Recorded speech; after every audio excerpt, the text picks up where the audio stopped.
Well, tomorrow marks the beginning of the new financial year, and with it, new costs for Australian business and consumers. For small operators, one of the biggest overheads is staff wages, and they're about to get more expensive. Jason Warwick has owned this bakery cafe in the Sydney CBD for 6 years. We had a real run in the first 8-9 months. Then the GFC came along.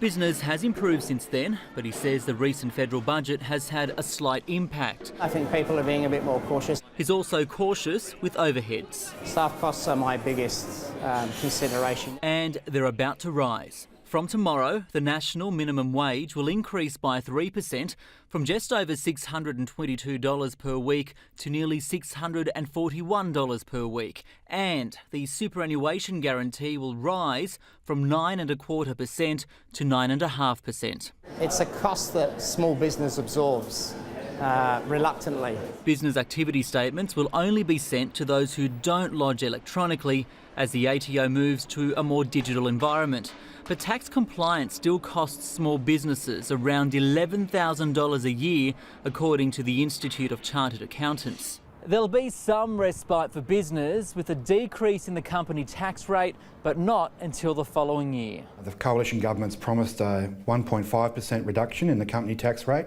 from 1 July 2015. The debt levy will effectively increase the top tax bracket. Well, for high income earners, they've got a 49% tax rate if you're lucky enough to earn over 180 grand a year.